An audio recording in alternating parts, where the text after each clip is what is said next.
show y'all that over here. If y'all seen my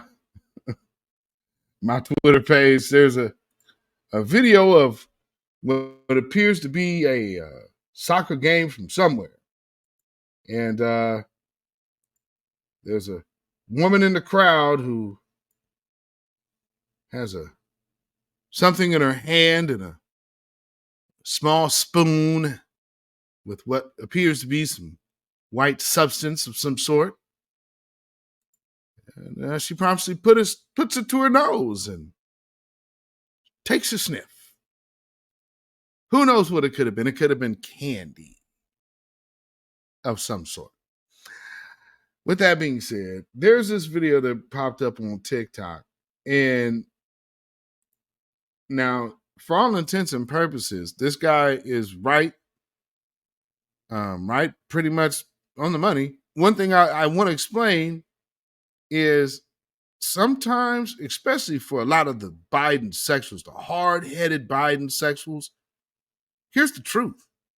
Sometimes they have to hear the truth from a white man because there is nothing that they hold value in coming from their own. Black person in the United States during the Jim Crow era faced second-class citizenship, disenfranchisement, barriers to voting, barriers to education, barriers to employment, and barriers to housing.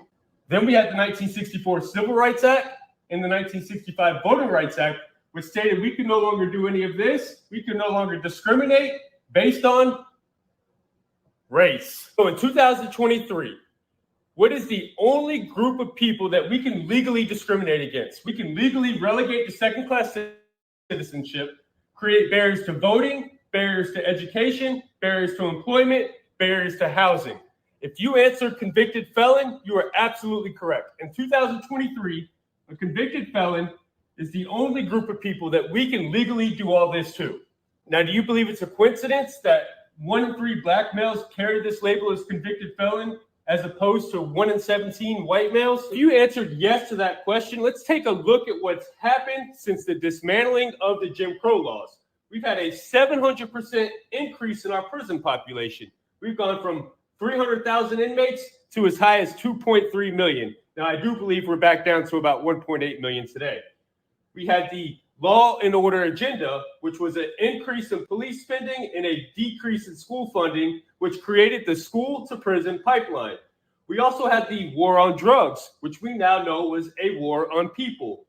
We had the 1986 Anti-Drug Abuse Act, and we had the 1994 Crime Bill. Now, the 86 Anti-Drug Abuse Act differentiated between rock cocaine and powder cocaine, which we know predominantly impacted the black community.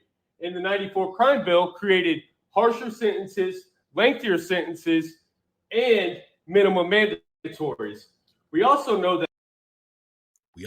that those policies were ushered in and written and all proudly done by your president, Joe Biden. Happy birthday, Joe Biden, from the black community. Thanks a bunch. That